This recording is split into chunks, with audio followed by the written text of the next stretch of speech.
പാകിസ്ഥാനിൽ സാമ്പത്തിക പ്രതിസന്ധി അതിരൂക്ഷമാണ്. പാക് അധിനിവേശ കശ്മീരിലെ ജനങ്ങൾ ഇന്ത്യയോട് ചേരണമെന്ന് മുറവിളി കൂട്ടുകയാണ്. ഈ സാഹചര്യത്തിലും പക്ഷേ ഇന്ത്യക്ക് ആശങ്ക തോന്നേണ്ട കാരണങ്ങൾ എന്തൊക്കെയാണ്? റേഷൻ കിട്ടുന്ന ഗോതമ്പ് ചാക്കുകൾക്ക് വേണ്ടി ജനങ്ങൾ തമ്മിൽ തല്ലുന്ന അവസ്ഥയാണ് പാകിസ്ഥാന്റെ തെരുവുകളിൽ. ഊർജ്ജ പ്രതിസന്ധി രൂക്ഷമായതിനാൽ 8:30 ശേഷം കടകൾ തുറന്നു പ്രവർത്തിക്കരുത് എന്നാണ് ഗവൺമെന്റിന്റെ ഉത്തരവ്. സാധനങ്ങൾക്കെല്ലാം തീ പിടിച്ച വില. 1 കിലോ ചിക്കന് 800 രൂപയിലധികം, ഒരു ചാക്ക് ഗോതമ്പിന് 3000 രൂപയിലധികമാണ് വില. ഉള്ളിക്കും പച്ചക്കറികൾക്കുമാണെങ്കിൽ 5 ഇരട്ടി വില വർദ്ധിച്ചിരിക്കുന്നു. ഇൻഫ്ലേഷൻ റേറ്റ് 30% അടുത്ത് നിൽക്കുകയാണ്. എന്താണ് ശരിക്കും പാകിസ്ഥാനിൽ സംഭവിക്കുന്നത്? നമസ്കാരം, എൻ്റെ പേര് അനുരാഗ്. ഇന്ന് പറയാൻ പോകുന്നത് പാകിസ്ഥാനിലെ സാമ്പത്തിക പ്രതിസന്ധിയെക്കുറിച്ചും ഇന്ത്യക്ക് ആശങ്ക തോന്നേണ്ട കാരണത്തെക്കുറിച്ചുമാണ്. പറ്റുന്നവരെല്ലാം ഈ വീഡിയോ ഒന്ന് ലൈക്ക് ചെയ്ത് വെക്കൂ. നമുക്ക് നേരെയാ സംഭവത്തിലേക്ക് പോവാം. 1947 ഇന്ത്യയോടൊപ്പം തന്നെ സ്വാതന്ത്ര്യം നേടിയ ഇന്ത്യയുടെ അയൽരാജ്യമാണ് പാകിസ്ഥാൻ. കൊളോണിയൽ ഭരണശേഷം സ്വാതന്ത്ര്യം നേടിയ ഒട്ടുമിക്ക എല്ലാ ആഫ്രിക്കൻ ഏഷ്യൻ രാജ്യങ്ങളിലും സൈനിക അട്ടിമറി നടന്നിട്ടുണ്ട്. രാജ്യത്തിന്റെ ഭരണം പട്ടാളം പിടിച്ചെടുക്കുന്ന അവസ്ഥയാണ്. നമ്മുടെ രാജ്യത്ത് പക്ഷേ അങ്ങനെ ഒരു കാര്യം നമ്മൾ കണ്ടിട്ടില്ല. കാരണം നമ്മുടെ സൈന്യം ജനാധിപത്യത്തെയും ജനങ്ങളെയും അത്രത്തോളം മാനിക്കുന്ന സൈനികരാണ്. പക്ഷെ പാകിസ്ഥാന്റെ കാര്യം അങ്ങനെയല്ല. നിരവധി തവണ അവിടെ സൈനിക അട്ടിമറി നടന്നിട്ടുണ്ട്. 1947 ശേഷം നമ്മൾ നോക്കുകയാണെങ്കിൽ 29 പ്രധാനമന്ത്രിമാരാണ് പാകിസ്ഥാൻ ഉണ്ടായത്. എന്നാൽ ഒരാൾ പോലും 5 വർഷത്തെ മുഴുവൻ ടേമും കംപ്ലീറ്റ് ചെയ്തിട്ടില്ല. ഒന്നുകിൽ അഴിമതി മൂലം പുറത്താക്കപ്പെടും, അല്ലെങ്കിൽ സൈന്യം അട്ടിമറിക്കും, ഇതുമല്ലെങ്കിൽ കൊല ചെയ്യപ്പെടും. ഈ കാര്യങ്ങളാണ് പാകിസ്ഥാനിൽ നടന്നുകൊണ്ടിരിക്കുന്നത്. അതുകൊണ്ട് തന്നെ രാഷ്ട്രീയ അരക്ഷിതാവസ്ഥ തന്നെ പാകിസ്ഥാനിൽ ഉണ്ട് എന്ന് ഉറപ്പിച്ച് നമുക്ക് പറയാം. അവിടുത്തെ ഭരണം ഒരിക്കലും ഒരു സുസ്ഥിര ഭരണം ആയിരുന്നില്ല. അഴിമതികളും രാഷ്ട്രീയപരമായി സ്ഥിരതയില്ലായ്മയും ഒരു രാജ്യത്തിന്റെ സാമ്പത്തിക സ്ഥിതിയെ ബാധിക്കുമെന്ന് നമുക്കറിയാം. ഇതുതന്നെയാണ് പാകിസ്ഥാനിൽ സംഭവിക്കുന്നത്. 2020-21 വർഷത്തെ ലോക ബാങ്കിന്റെ കണക്കെടുത്ത് നോക്കുകയാണെങ്കിൽ ദിവസവും 250 ഇന്ത്യൻ രൂപ പോലും സമ്പാദിക്കാൻ സാധിക്കാത്ത 39.3% ജനങ്ങളും 500 രൂപ പോലും സമ്പാദിക്കാൻ സാധിക്കാത്ത 78.4% ജനങ്ങളും പാകിസ്ഥാനിലുള്ളതായി കണക്കാക്കുന്നു. ഇടിവെട്ടിയവനെ പാമ്പ് കടിച്ചതുപോലെ 2022 റഷ്യ യുക്രൈൻ യുദ്ധവും പ്രളയവും രാജ്യത്തെ സാരമായിട്ട് ബാധിക്കുകയാണ്. 2022 ജൂൺ മുതൽ ഒക്ടോബർ വരെ നീണ്ടുനിന്ന പ്രളയത്തിൽ 1739 പേർക്കാണ് പാകിസ്ഥാനിൽ ജീവൻ നഷ്ടപ്പെടുന്നത്. നിരവധി നാശനഷ്ടങ്ങളാണ് ആ രാജ്യത്തിന്റെ സാമ്പത്തിക മേഖലയിൽ ഈ പ്രളയം ഉണ്ടാക്കി വെക്കുന്നത്.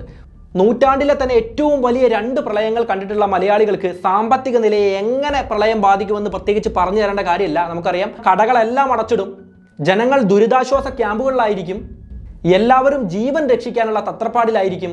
അതുകൊണ്ട് തന്നെ സാമ്പത്തിക നില പൂർണ്ണമായിട്ടും നിശ്ചലമാവുന്നതാണ്. ലോക ബാങ്കിന്റെ കണക്ക് പ്രകാരം $30 ബില്യൺ, അതായത് 2,40,000 കോടി ഇന്ത്യൻ രൂപയാണ് പാകിസ്ഥാന് ഈ പ്രളയത്തിലൂടെ നഷ്ടപ്പെടുന്നത്. തകർന്ന അടിസ്ഥാന സൗകര്യങ്ങൾ വികസിപ്പിക്കണമെങ്കിൽ പിന്നെയും വേണം 1,30,000 കോടി ഇന്ത്യൻ രൂപ. 2022 ഫെബ്രുവരി മാസമാകുമ്പോൾ റഷ്യ യുക്രൈൻ യുദ്ധം ആരംഭിക്കുന്നുണ്ട്.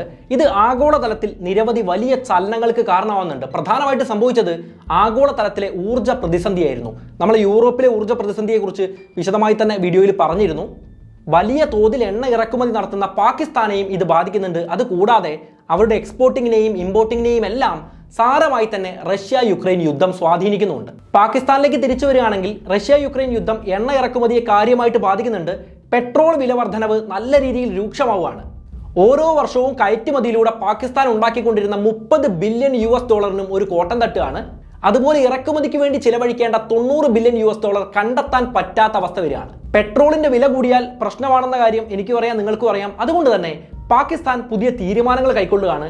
പെട്രോളിന് സബ്സിഡി കൊടുക്കണം, അതുപോലെ മറ്റ് വില കൂടിയ സാധനങ്ങൾക്കും സബ്സിഡി കൊടുക്കണം. പലപ്പോഴും ഫ്രീ ആയി തന്നെ ജനങ്ങൾക്ക് നിരവധി സാധനങ്ങൾ കൊടുക്കേണ്ടതാണ്. ഇതിന്റെ ഭാഗമായി ബഡ്ജറ്റിന്റെ വലിയൊരു ഭാഗം സബ്സിഡിക്ക് വേണ്ടി പാകിസ്ഥാൻ ഗവൺമെന്റ് മാറ്റിവെക്കുകയാണ്. ഇമ്രാൻഖാന് ശേഷം പാകിസ്ഥാനിൽ അധികാരത്തിൽ വന്ന പുതിയ സർക്കാരിന്റെ തീരുമാനങ്ങളായിരുന്നു ഇവയിൽ പലതും. സബ്സിഡി കൊടുക്കേണ്ട പണം കണ്ടെത്താൻ ഫോറിൻ എക്സ്ചേഞ്ച് റിസർവ് വെട്ടിക്കുറയ്ക്കാണ്. എന്താണ് ഈ ഫോറിൻ എക്സ്ചേഞ്ച് റിസർവ്? കുറച്ച് കോംപ്ലിക്കേറ്റഡ് ആണ്, എളുപ്പത്തിൽ പറയാം. രാജ്യത്തിന്റെ സെൻട്രൽ ബാങ്ക് കൈവശം വെച്ചിരിക്കുന്ന രാജ്യത്തിന്റെ സമ്പത്ത്, അത് പണമായിട്ടോ സ്വർണമായിട്ടോ വെച്ചിരിക്കുന്ന രാജ്യത്തിന്റെ സമ്പത്താണ് ഫോറിൻ എക്സ്ചേഞ്ച് റിസർവ്. ഇതാണ് രാജ്യത്തിന്റെ സാമ്പത്തിക അടിത്തറയ്ക്ക് മേലുള്ള മറ്റ് രാജ്യങ്ങളുടെ വിശ്വാസത്തിന് പ്രധാന കാരണം. പണത്തിന്റെ മൂല്യത്തെയും വിദേശ നാണയ വിനിമയത്തെയും ഈ ഫോറിൻ എക്സ്ചേഞ്ച് റിസർവ് കാര്യമായിട്ട് സ്വാധീനിക്കുന്നതാണ്. ഇത് വെട്ടിക്കുറച്ചുകൊണ്ടാണ് പാകിസ്ഥാൻ സബ്സിഡി കൊടുക്കാൻ തയ്യാറായത്. ഇത്തരം കാര്യങ്ങൾ ചെയ്തിട്ടും വില വർധനവ് പിടിച്ചു നിർത്താൻ സാധിക്കുന്നില്ല, സാമ്പത്തിക അടിത്തറ ഭദ്രമാക്കാൻ സാധിക്കുന്നില്ല. പാകിസ്ഥാന്റെ മുന്നിൽ പക്ഷേ 2 വഴികളുണ്ടായിരുന്നു. ഒന്ന്, IMFൽ നിന്നും റിലീഫ് ഫണ്ട് ചോദിക്കാം. 2, മറ്റ് രാജ്യങ്ങളിൽ നിന്നും കടം വാങ്ങി ഇപ്പോഴുള്ള സാമ്പത്തിക അവസ്ഥ നേരെയാവുന്ന സമയത്ത് പതുക്കെ കടം വീട്ടാം. നിലവിലെ പാകിസ്ഥാന്റെ അവസ്ഥ പക്ഷേ നോക്കുകയാണെങ്കിൽ ഇൻഫ്ലേഷൻ 20-30% വരെ കൂടിയിരിക്കുകയാണ്. വില വർധനവ് അത്രത്തോളാണ്. സാധാരണഗതിയിൽ ഒരു നല്ല സാമ്പത്തിക ഭദ്രതയുള്ള രാജ്യത്തെ സംബന്ധിച്ചിടത്തോളം 2% ഇൻഫ്ലേഷൻ എന്നൊക്കെ പറയുന്നത് നല്ല കാര്യമാണ്. ഒരു 4 മുതൽ 6% വരെ കുഴപ്പമില്ലാത്ത കാര്യമാണ്. പക്ഷേ 20-30% എന്ന് പറഞ്ഞു കഴിഞ്ഞാൽ സാധാരണ ജനങ്ങൾക്ക് ജീവിക്കാൻ പറ്റാത്ത ഒരു അവസ്ഥയാണ്. നമ്മൾ തുടക്കത്തിൽ പാകിസ്ഥാനിലെ ദാരിദ്ര്യ രേഖയ്ക്ക് താഴെയുള്ള ജനങ്ങളുടെ എണ്ണവും പറഞ്ഞിരുന്നു. ഏതാണ്ട് 80%-ഓളം ജനങ്ങളും പട്ടിണിയിലാണ്. ആ ഒരു രാജ്യത്താണ് ഇത്രയും വലിയ വില വർധനവ് വന്നിരിക്കുന്നത്. ഉള്ളിക്കും പച്ചക്കറികൾക്കും 5 ഇരട്ടി വില കൂടിയിരിക്കുകയാണ്. ചിക്കന് നോക്കുകയാണെങ്കിൽ 800 പാകിസ്ഥാനി റുപ്പിയാണ്. ഏതാണ്ട് ഇന്ത്യൻ രൂപയിൽ നോക്കുമ്പോൾ ഒരു 260 രൂപ എന്ന് പറയാം. നമ്മളെ വെച്ച് നോക്കുമ്പോൾ വലിയ വില കൂടുതലൊന്നുമില്ല. പക്ഷേ പാകിസ്ഥാനിൽ അതിനനുസരിച്ച് ശമ്പളം കൂടിയിട്ടില്ല. വില വർധനവ് മാത്രമാണ് ഉണ്ടായിരിക്കുന്നത്. പഴയ ശമ്പളത്തിൽ തന്നെയാണ് ആളുകൾ ജോലി ചെയ്തുകൊണ്ടിരിക്കുന്നത്. ഊർജ്ജ പ്രതിസന്ധിയാണെങ്കിൽ ചിന്തിക്കാൻ പറ്റാത്ത രീതിയിലാണ്. 8:30 കഴിഞ്ഞു കഴിഞ്ഞാൽ മാളുകളും കടകളും മാർക്കറ്റുകളും തുറക്കരുത് എന്നാണ് ഗവൺമെന്റ് പറഞ്ഞിരിക്കുന്നത്. എന്നാൽ ജനങ്ങൾ ഇത് അനുസരിക്കാൻ പോലും തയ്യാറാവുന്നില്ല. കാരണം അവരുടെ കയ്യിൽ പണമില്ല. കൂടുതൽ സമയം കട തുറന്നു വെച്ചാൽ മാത്രമേ അവരുടെ കയ്യിലേക്ക് പണം എത്തൂ. അപ്പം മാത്രമേ അവർക്ക് ചിലവഴിക്കാൻ സാധിക്കുള്ളൂ. അതുകൊണ്ട് തന്നെ ഊർജ്ജ പ്രതിസന്ധി ദിവസങ്ങൾ കഴിയും തോറും കൂടിക്കൊണ്ടേയിരിക്കുകയാണ്. ഭക്ഷണത്തിന് വേണ്ടി ജനങ്ങൾ തെരുവുകളിൽ തമ്മിൽ തല്ലുന്ന ചില കാഴ്ചകളും ഉണ്ട്. കാരണം ഫ്രീ ആയിട്ട് ഗവൺമെന്റ് പല സമയത്തും റേഷൻ കൊടുക്കാറുണ്ട്. ഇത്തരം റേഷൻ കിട്ടാൻ തന്നെ ഇല്ല. ഗോതമ്പും ആട്ടയും ഒക്കെ അവർക്ക് വളരെ പ്രധാനപ്പെട്ട കാര്യങ്ങളാണ്. പാകിസ്ഥാനിലെ ജനങ്ങൾക്ക്, പ്രത്യേകിച്ച് പഞ്ചാബ് പോലുള്ള സ്ഥലങ്ങളിൽ വളരെ പ്രധാനപ്പെട്ട കാര്യങ്ങളാണ്.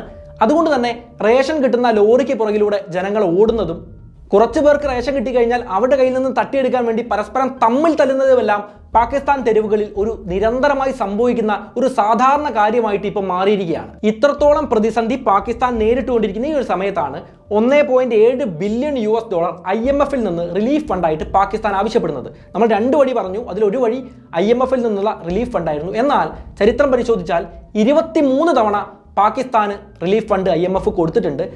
ഇപ്പം നമ്മൾ നോക്കുകയാണെങ്കിൽ സാധാരണ കൊടുക്കുന്നതിൻ്റെ 2 ഇരട്ടിയിലധികം കൊടുത്തു കഴിഞ്ഞിരിക്കുകയാണ്. ഈ ഒരു സാഹചര്യത്തിൽ IMF പറഞ്ഞത് നിങ്ങൾ ഫ്രീ ആയിട്ട് സാധനങ്ങൾ ജനങ്ങൾക്ക് കൊടുക്കുന്നതും സബ്സിഡി കൊടുക്കുന്നതും അവസാനിപ്പിക്കുക എന്നായിരുന്നു. പണം തരാൻ പറ്റില്ല എന്ന് തന്നെ IMF ഏതാണ്ട് പറഞ്ഞു വെച്ചിരിക്കുന്ന ഒരു സാഹചര്യമാണ്. എന്നാൽ സബ്സിഡി കുറച്ചാൽ എന്താണ് സംഭവിക്കുക? പാകിസ്ഥാനിലെ സബ്സിഡി കുറയ്ക്കേണ്ടത് പ്രധാനമായിട്ടും ഓയിലിനാണ്, അഥവാ പെട്രോളിനാണ്. ഇത്തരത്തിൽ സബ്സിഡി കുറച്ചു കഴിഞ്ഞാൽ പെട്രോളിൻ്റെ വില കുതിച്ചു ഉയരുന്നതാണ്. പെട്രോളിൻ്റെ വില കൂടി കഴിഞ്ഞാൽ എല്ലാ സാധനങ്ങളുടെയും വില വീണ്ടും ഉയർന്നതാണ്. ഇൻഫ്ലേഷൻ ഒരു കാലത്തും പിടിച്ചു കെട്ടാൻ സാധിക്കാത്ത അവസ്ഥയിലേക്ക് എത്തുന്നതാണ്.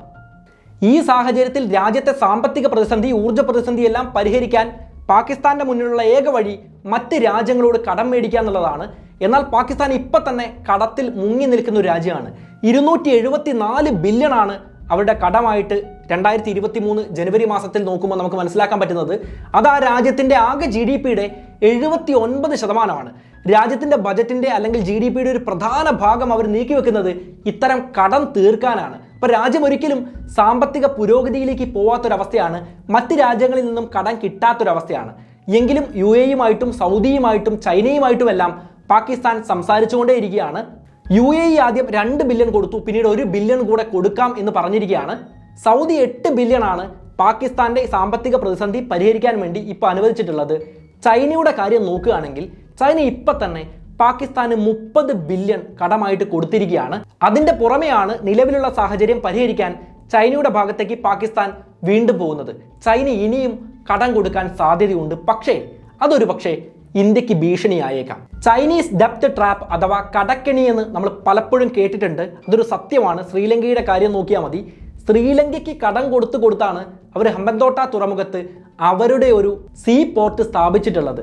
അവിടേക്ക് ചൈനീസ് ചാരക്കപ്പൽ വന്നപ്പോൾ ഇന്ത്യയെ എത്രത്തോളം അത് ആശങ്കപ്പെടുത്തി, ഇന്ത്യ എത്രത്തോളം പണിപ്പെട്ടാണ് അതിനെ തടുക്കാൻ ശ്രമിച്ചത് എന്ന കാര്യവും നമുക്കറിയാം. അതായത് ഇന്ത്യയെ ചുറ്റി വരിക എന്നൊരു തന്ത്രം ചൈന സ്വീകരിച്ചുകൊണ്ടിരിക്കുന്നുണ്ട്.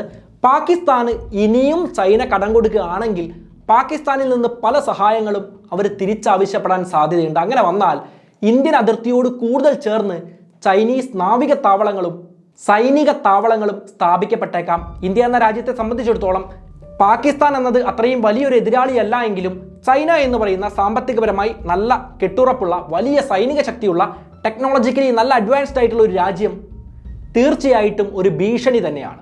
ചൈനയുടെ കടക്കെണി എന്ന വിഷയം വലിയൊരു ടോപ്പിക്കാണ്. പറ്റുമെങ്കിൽ മറ്റൊരു വീഡിയോയിൽ പറയാൻ വേണ്ടി ശ്രമിക്കുന്നതാണ്. അത്തരം വീഡിയോസൊക്കെ കാണണമെന്ന ആഗ്രഹമുള്ള, ഇതുവരെ ഈ ചാനൽ സബ്സ്ക്രൈബ് ചെയ്തിട്ടില്ലാത്ത ആളുകളുണ്ടെങ്കിൽ സബ്സ്ക്രൈബ് ചെയ്യുന്ന കാര്യമൊന്ന് പരിഗണിക്കുക. എന്താണെങ്കിലും ഇന്ന് ഈ വീഡിയോയിലൂടെ ഞാൻ പറഞ്ഞിട്ടുള്ളത് പാകിസ്ഥാനിലെ സാമ്പത്തിക പ്രതിസന്ധിയുടെ കാരണങ്ങളെക്കുറിച്ചും ഇന്ത്യയെ ആശങ്കപ്പെടുത്തുന്ന ചെറിയൊരു കാര്യത്തെക്കുറിച്ചുമാണ്. ഈ വീഡിയോ നിങ്ങൾക്ക് ഇഷ്ടമായി എന്ന് പ്രതീക്ഷിക്കുകയാണ്. നിങ്ങൾക്ക് പുതിയ അറിവുകൾ കിട്ടിയെന്ന് ഞാൻ ഉറച്ചു വിശ്വസിക്കുകയാണ്. നിങ്ങൾക്ക് ഈ വീഡിയോയെക്കുറിച്ചുള്ള എന്ത് അഭിപ്രായമാണെങ്കിലും നല്ലതാണെങ്കിലും മോശമാണെങ്കിലും നിങ്ങൾക്ക് കമൻറ്റായിട്ട് അറിയിക്കാവുന്നതാണ്. നിരവധി കമൻറ്റുകൾ വായിക്കുമ്പോഴാണ് പുതിയ വീഡിയോ ചെയ്യാനുള്ള ഒരു ആവേശം ഉണ്ടാവുക. അതുകൊണ്ട് ആ കാര്യങ്ങളൊന്ന് പരിഗണിക്കുക. നമുക്ക് എന്തായാലും മറ്റൊരു വിഷയവുമായി വീണ്ടും കണ്ടുമുട്ടാം. It's me Anurag signing off.